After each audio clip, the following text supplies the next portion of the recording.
Hello, my name is Roisin and welcome back to my channel. So we're in a slightly different room today. This is my office because if you haven't seen, I have recently rejigged where my books live and they now live here. So I thought I would come down here to film this video. It's still not quite set up in here. There is nowhere for me to sit down. So we're having a stand-up kind of a video. So I've seen a few people do videos like this on BookTube. I think that Jean from Jean's Bookish Thoughts did it. And I know that Simon Savage did a 40 books before 40 video.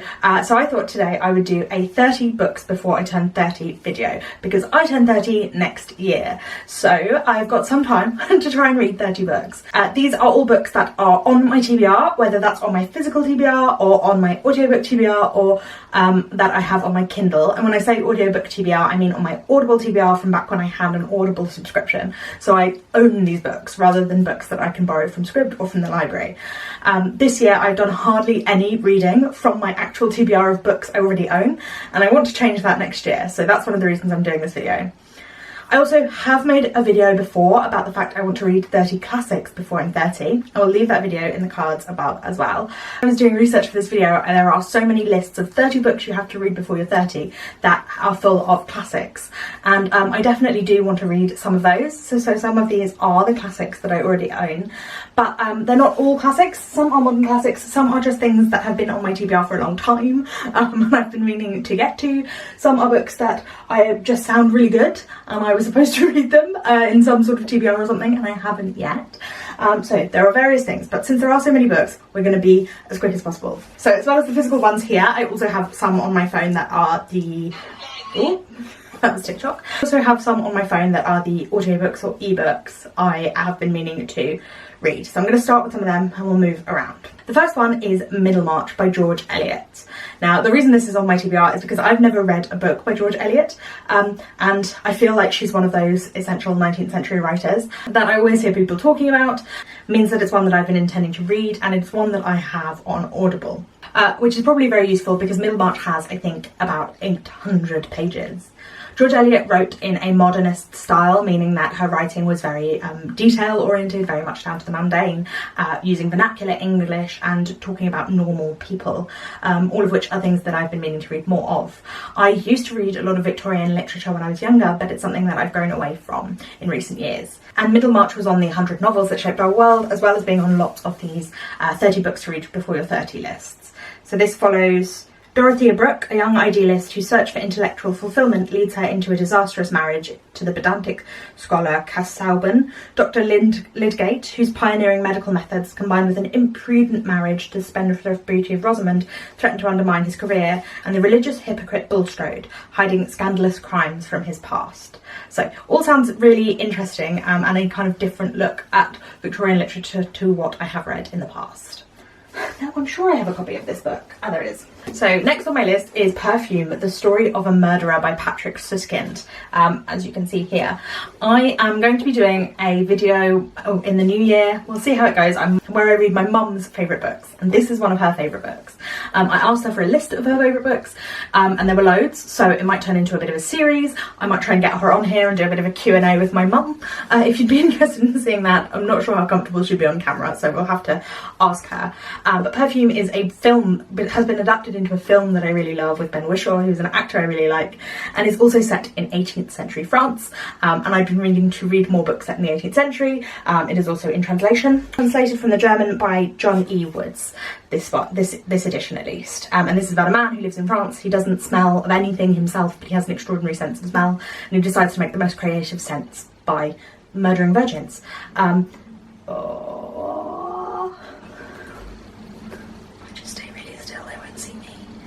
In this new room, it's like the front of my house and they've got workmen next door. I really don't want him to see me. I'm not going to stare at him though. That would be awkward. Yeah, so that's why this one is on my list. So there are several reasons that I really want to read this book, and I have had the physical copy for a while. In fact, I think this might be my mum's edition. Another book I know that my mum loves, although not one that she listed when I asked her about her favourite books, is Dr. Zhivago by Boris Pasternak. I feel like I'm too far away from the camera. Let's get a bit closer.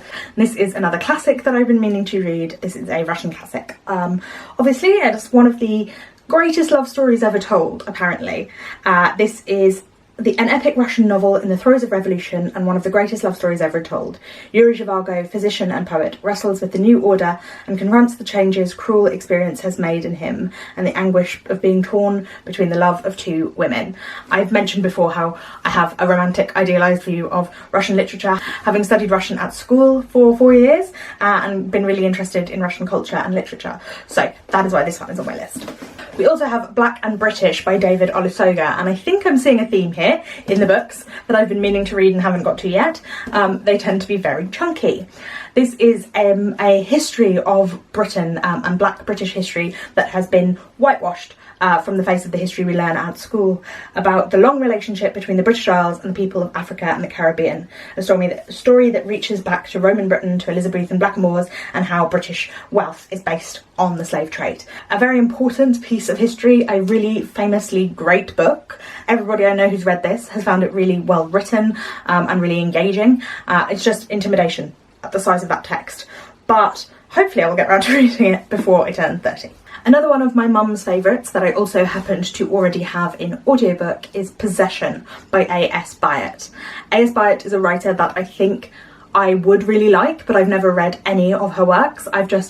I've had several people recommend her to me as a writer. Possession won the Booker Prize in 1990, and you may know that I tend to quite get on with Booker Prize winners. I made a whole vlog reading the Booker Prize shortlist this year, if you'd like to go and check that one out. Possession is at once a literary detective novel and a triumphant love story. It's the tale of a pair of young scholars investigating the lives of two Victorian poets.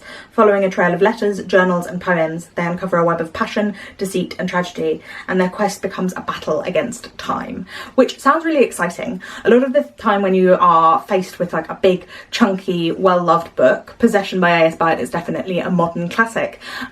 I worry about them being dry or inaccessible, but a love story come detective story definitely sounds like something that would be exciting and enthralling and really, really gripping. My mum is a big thriller reader, so literary thrillers are kind of her favourite thing anyway, so I think that, yeah, she would definitely...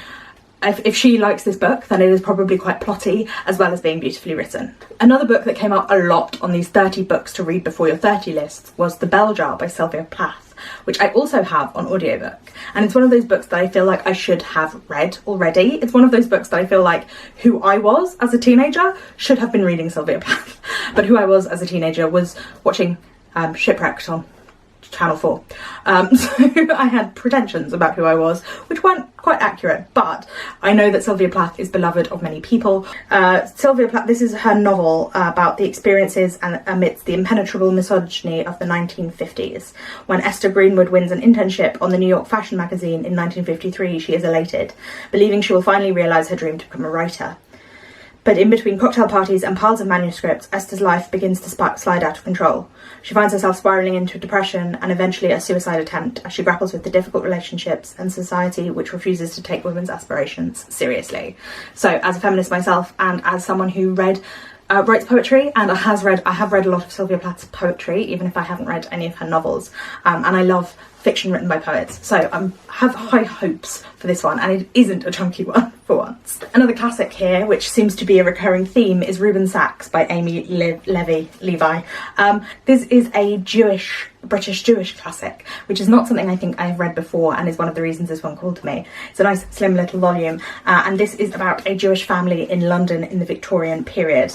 Although, as you can tell, this is a Persephone classic, and Persephone never gives you much in the way of a synopsis, so I don't know much about the actual plot of the novel, but I feel like having that experience of reading something about the Jewish family in Victorian times and what that would have been like among British anti-Semitism, I'm very intrigued to read it. Then we have The Ghost Road by Pat Barker, and I've mentioned this in a number of videos. I recently did a video recommending historical fiction about World War I and II, which again I will leave in the cards above. And the first two books in this trilogy were ones that I mentioned in that video because I really enjoyed them.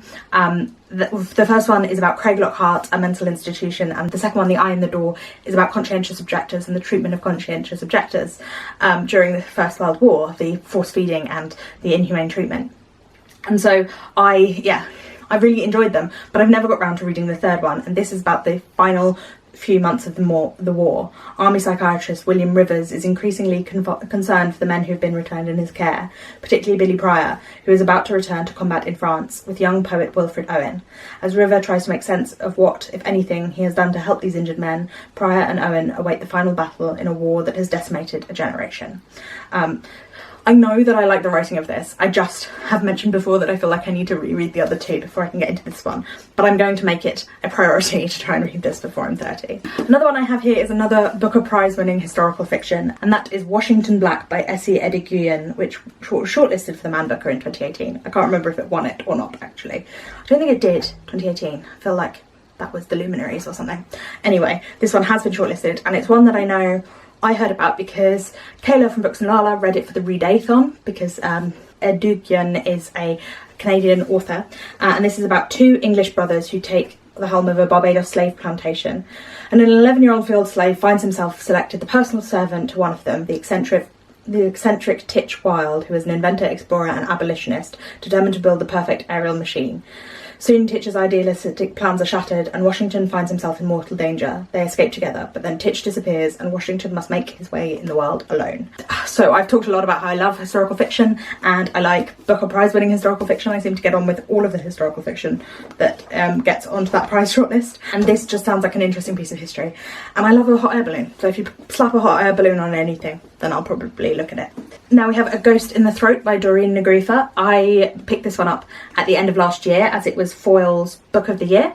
Doireann Ghriofa is a poet, and this is her prose debut where she talks about an Irish noblewoman in the 1700s who discovers that her husband has been murdered, drinks handfuls of his blood and composes an extraordinary poem. In the present day, a young mother narrowly avoids tragedy. On encountering the poem, she becomes obsessed with it and its echoes in her own life and sets out to track down the rest of the poet's story. So as I've mentioned before, I love prose written by poets, and that is one of the reasons that I want to read this one. And also I've been meaning to read more Irish fiction as someone from the Irish diaspora. And yeah, I've just heard only good things about this book. So I feel like I need to get ahead and get a hold of myself and read it. I think one of the themes of this is trying to read books that have been on my TBR for a very long time, because that means they've survived many a cull, but I still haven't read them. And one of them is Maximum City by Seketu Mehta, and this is a book about the history, culture, people of Mumbai. And I bought this book literally must be about a decade ago, and I've only read the very beginning of it. It's part memoir, part journalism, part travelogue, and written with the relentless observation and patience of a novelist, illuminating portrait of Bombay and its people, a book as vast, diverse and rich in experience, incident and sensation as the city itself. I have never been to Mumbai, but I would like to go, but I definitely feel like I need to read this book because so many people I know who love it as a piece of long form journalism, and as someone who's trying to read more non-fiction, I feel like this is the sort of thing that could really capture me if I tried again. I feel like potentially I was too young or not in the right headspace to read it when I first tried. Another book that lines up with that is Testosterone Rex by Cordelia Fine, another piece of non-fiction that I bought a long time ago and still haven't read. One of the reasons I hadn't read this one though is because I wanted to read Delusions of Gender first, and I hadn't read that, but I have now. This year I read Delusions of Gender, so I feel like I can get to Testosterone Rex. The myth that squashes the hopes of sexual equality by telling us that men and women have evolved different natures, fixed in an ancestral past that rewarded competitive men and caring women. Testosterone, so we're told, is the very essence of masculinity, and biological sex is a fundamental force in our development. Not so, says Cordelia Fine, who shows with wit and panache that sex doesn't create male and female natures. Instead, sex, hormones, culture and evolution work together in ways that make past and present gender dynamics only a serving suggestion for the future, not a recipe. So I picked this one up actually because I love the cover so much, but I really enjoyed reading Delusions of Gender, so I feel like I should get onto this and read it. Seems like we're in the non-fiction section of this 30 before 30 TBR. I haven't organised them in any way except the way they were shoved on my shelves and the way they came up in my Kindle and my Audible history. But one that I have also need to read is Superior, The Return of Race Science by Angela Saini. Saini is a journalist and broadcaster, science journalist and broadcaster, and this is the truth about eugenics, investigating the concept of race from its origins to the present day, engaging with geneticists, anthropologists, historians and social scientists from across the globe globe. Superior is a rigorous examination of the insidious and destructive nature of the belief that race is real and that some groups of people are superior to others. It's one of those books that I've heard, again, only good things about, and one that I feel like will really educate me on stuff where I understand the basic premise, but this will give me more like factual hard science information, and it's also one that I've heard is really well written. Now, one that I've been meaning to read for so long and was on one of my 5-star predictions videos, my one 5-star prediction video that I filmed last year, and I haven't been able to film the follow-up of because I still haven't read all those books. But that book that I mean is Eat, Sweat, Play by Anna Kessel. Again, a non-fiction book. This is one that I first heard about because Lena Norman's made a video about it, but I'm pretty sure Hannah Witten loved this book, and Lauren from Lauren and the Books as well. About society has led us to believe that women and sport don't mix. In her exploration of major taboos, from sex to the gender pay gap, sports journalist Anna Kessel discovers how sport and exercise should play an integral role in every sphere of modern lives. Covering a fascinating range of women, from sporty spice to mums who box and breastfeed, Eat, Sweat, Play reveals how women are finally reclaiming sport and by extension their own bodies for themselves. I'm not a sporty person at all, although I do cycle, but I don't really consider myself a sporty person, and maybe that's part of the problem. Maybe that's what this book is about. Why do I not consider myself a sporty person, despite the fact that I will willingly cycle 40 kilometres and just not consider that sporty? Because I don't think that 40 kilometres is that far compared to other cyclists, I think, and because I'm fairly new. But anyway, another classic. I think that we can see that there is a theme. That is Dracula by Bram Stoker. I've been talking about meaning to read this book for ages, and I want to read it in Whitby because I have a friend who has a place in Whitby and we were going to go and we haven't yet because it hasn't been convenient. But maybe I need to bite the bullet and not be in Whitby when I read this book. I know vaguely what this is about. Vampires. There's some girls in it. I don't really want to know much more than that. I want to go into it blind, but it's another classic that I haven't read, a gothic book, and I love gothic books. I will leave my video essay about Wuthering Heights in the cards if you want to go and check that out. It's one of those ones that I feel like a lot of people read in secondary school, and I didn't, and I need to read this. Now, this one is maybe cheating because I'm reading this now, although I'm supposed to be reading this now. I haven't properly started it, but this is 100 Years of Solitude by Gabriel Garcia Marquez. Sorry, it's really getting blown out, but it is. That is what it is. So we'll focus on it now. There we go. I just love that cover. I couldn't let you miss out on seeing this cover. This is probably the most famous work of magical realism, and I love magical realism. This is from 1967, and Marquez is a Colombian writer. The masterpiece and one of the undeniable classics of the 20th century, and another one that was all over all of those 30 before 30 books, telling the story of the rise and fall of the town of Macondo and the generations of the Buendia family who found and then become trapped in it. 100 Years of Solitude is both tragic and comic, intimate and epic. It's a very short synopsis, but I know this is another one. I think Love in the Time of Cholera was on my mum's list instead of this one, but this is the one that I'm planning to read because I love this edition so much. Hopefully I will get through this by the end of November, so you shouldn't have to wait too long to hear my thoughts on this. This is a very new book. This is The Troubles with Us, one Belfast girl on boys, bombs and finding her way.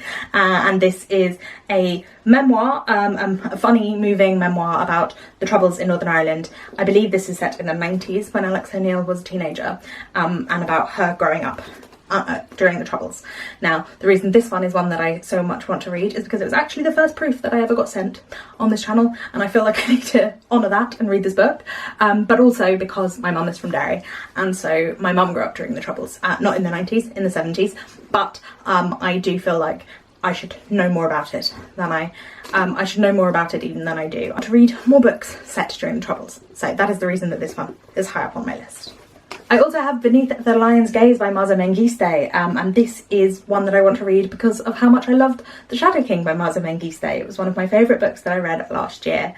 This is also set in Ethiopia, although it is later than The Shadow King. This is set in 1974 and The Shadow King was in the 70s, but it is about the revolution in Ethiopia, about Jonas, who kneels in his mother's prayer room, pleading to his God for an end to the violence that has wrecked his country and his family.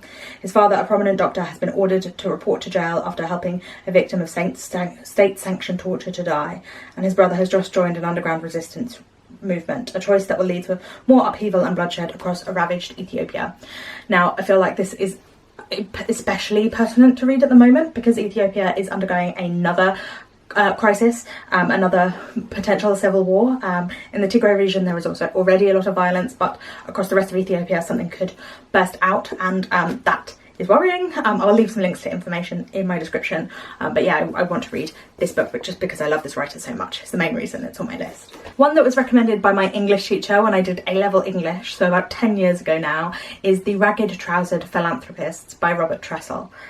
And this is a classic from the early 20th century, I believe. Tells the story of a group of working men who are joined one day by Frank Owen, a journeyman prophet with a vision of a just society, indicting the philanthropy of the working class who toil solely for the benefit of their masters, and initiating them into the secret of the great money trick, which alienates them from their labour. Owen's attacks on the greed and dishonesty of the capitalist system rouse his fellow men from their political quietism. So this, I think, is an integral piece of literature for anyone who considers themselves to be on the left and involved in workers' rights and class struggle. Sorry, that was a bit Workers of the World Unite, but regardless, I do think that is something it's important to read literature about political things as well as non-fiction, and so that is why this one has been on my list for so long. It's also apparently really great fun to read, and along that theme is Profits Over People by Noam Chomsky. I have not read any Chomsky, but I do want to, and Profit Over People is the one that I have as an ebook, so that's the one I'm going to start with. So Profit Over People is a 1999 book by Noam Chomsky, who's a famous leftist intellectual. Ironically, I'm having to go on Amazon to find a synopsis because because bookshop.org and Waterstones don't have a synopsis, about neoliberal ideology, the belief that in the supremacy of free markets to drive and govern human affairs. The bitter vines of neoliberalism have only twisted themselves further into the world economy, obliterating the public voice in public affairs and substituting the bottom line in the place of people's basic obligation to care for one another as ends in themselves. Chomsky reveals the roots of the present crisis, tracing the history of neoliberalism through an incisive analysis of the free trade agreements of the 1990s, the WTO and the IMF, and describes the movements of resistance and the increasing indifference to by the private sector in global affairs. So yeah, I feel like to consider yourself a leftist, you have to have read some Chomsky. So I'm going to read some Chomsky. Going in an entirely different direction now, Song of Achilles by Madeline Miller. I have a classics degree, and I feel like I need to read more of these adaptations of classics, and Song of Achilles is the one that I happen to own because everyone was obsessed with it at one point, and I feel like I need to read it. But the thing is that I still haven't read the Iliad, but I'm going to give up on that. I'm going to give up on that dream until Emily Wilson comes out with her translation, because I read her Odyssey, so I'm going to stick with it and not read the Iliad until she translates it. But this is about Achilles and Patroclus and their relationship with one another. They were not cousins. Perhaps they were cousins, but they were also lovers. So yeah, I know people love this. Apparently it's devastating, so I'm going to give it a go. The Good Immigrant by Nikesh Shukla is one that I've already got a head start on because I've read 2 or 3 of the essays in here, perhaps the introduction and 2 of the essays. I can't quite remember because it's been a long time. So I think I will reread the ones that I've already read and read the rest of them. This is a collection of essays about what it's like to live in a country that doesn't trust you and doesn't want you unless you win an Olympic gold medal or a national baking competition. This is won many awards and is one that I know a lot of people have really praised and thought was excellent and moving and funny and all of the things that it says all over the front of this book. So yeah, this is another one that I've been holding on to for a long time and never got through. I think we're just going through all the non-fiction on my TBR. Feral by George Monbiot, another one that I have started. I have read How Did We Get Into This Mess? I think that's what it was called, by George Monbiot in the past. I really like his writing. It's really beautiful. And this book combines beautiful nature writing with political need to rewild, talking about conservationism and the limits of conservationism and how we need to bring back wildness. And I recently, when I was reading the Bally Gifford Prize shortlist, vlog in the cards, Islands of Abandonment by Cal Flynn, and I really enjoyed that. I feel like this has a similar vibe, it's dealing with similar things, and is one that is passionate, brilliant, timely. So yeah, I need to get onto this. I have read the start several times, but I need to hunker down and focus. Now, one that is not a classic or non-fiction, The Miniaturist by Jessie Burton. This is a really famous piece of historical fiction, one that everyone was raving about. I love historical fiction and talk about it all the time. I've owned this for years and never read it. I feel like I need to. None of the blurbs are by people I've read, So I don't know what to make of that, which is set in 1686 in a great house in Amsterdam where a girl is sent to begin her new life as the wife of a wealthy merchant. Though curiously distant, he presents her with an extraordinary wedding gift, a cabinet-sized replica of their home. It is to be furnished by an elusive miniaturist whose tiny creations ring easily true. As she uncovers the secrets of her new house, she realises escalating dangers they face. The miniaturist seems to hold their fate in her hands. But does she plan to save or destroy them? Interesting, kind of creepy. Hopefully I will like it. Going back to non-fiction, then we have The Shock Doctrine by Naomi Klein. I have read... No, what is the Naomi Klein that I've read? This Changes Everything. I've read by Naomi Klein, but I want to read more of her work. I really enjoy her writing. I really enjoy the way that she synthesizes the facts with the human stories. I think she's a really compelling writer, and one that would make you want to get involved with any of the activism that she is presenting. The Shock Doctrine is about the rise of disaster capitalism, and so I think super pertinent at the moment with additional more climate change related disasters and also COVID. So the Shock Doctrine is about around the world, in Britain, the US, Asia, the Middle East, there are people in power who are cashing in on chaos, exploiting bloodshed and catastrophe to brutally remake our world in their image. Exposing these global profiteers, Naomi Klein discovers information and connections that shocked even her about how comprehensively the Shock Doctor's beliefs now dominate our world. So it's an interesting look into what we believe about what the world is and how the world functions, and also kind of a story about conspiracy. So it's one that I'm drawn to because I love her as a writer. One that I have been reading for nearly 2 years now, but I haven't got any further with, and that is Sapiens by Yuval Noah Harari, which I have been listening to in audiobook form with my boyfriend whenever we drive anywhere, on a long drive, not just like when we go to the supermarket. But obviously, because of COVID, we haven't gone very far for a while. We've done a little bit, but we haven't been going that far. We used to live in the West Country, and our families were in London and Hertfordshire, and so we'd come back to and from the West Country. But we moved to Hertfordshire, so now it's not very far to see his side of the family. So I haven't got very far. Sapiens, of course, is another publishing sensation about the history of humankind, the history of humans, and from the very early times, and kind of a look at how our systems function now. Very well written. Not sure I agree with all of its points, but very well argued. And so I just want to finish that one because I've been reading it for so long, and I feel like, again, I will need to start again because I can't quite remember everything that we have listened to so far, but fingers crossed we will get there. Now, another one, I have a classics degree. I've already admitted that I haven't read the Iliad from start to finish. I've also not read the Aeneid from start to finish, and so I feel like I need to. And I've got this wonderful edition, this gorgeous translation by Shadi Barch that Matthew Sharapa has said was really, really good. And this is probably the best version of the Aeneid in modern English, apparently. Translation by a woman. I feel like that's my thing now. I'm not going to read the Met either until a woman translates it for me. So yeah, I am determined to read the Aeneid. I have read, I think, 8 of the 12 books, so I have read 2/3 of it already, but we're going to start again with this translation because I haven't read 8 of these translations. I've read one of the... I don't know where I put it. I might have got rid of that one, but yeah, the Aeneid. Classic of Roman literature about the founding of Rome by Aeneas, one of the Trojans, and his journey from Troy at the end of the war through to Italy, eventually, with lots of murder and rape and creatures. Another chunky boy by a writer I like, The Goldfinch by Donna Tartt, a modern classic that I want to read before I turn 30. Age 13, Theo Decker, son of a devoted mother and an absent father, miraculously survives a catastrophe that otherwise tears his life apart. Alone and rudderless in New York, he is taken in by the family of a wealthy friend. So this is one that I've heard mixed things about, but I want to have my own opinions. And I love The Secret History, and I know everyone loves The Secret History. So yeah, I feel like I should read this because I love her writing, and hopefully I will like this too, but I need to just get down to focusing on this. I feel like because I've been trying to read so many books for challenges, big books like this just fall off my radar because I can't read 3 books in a week if one of them is this. So I need to find a way to like motivate myself, incentivize myself to read all of these giant books that I've decided I want to read before I turn 30. Because the final book on my list is much like The Goldfinch by Donna Tartt, in that it is a giant book by a writer whose book I have previously loved.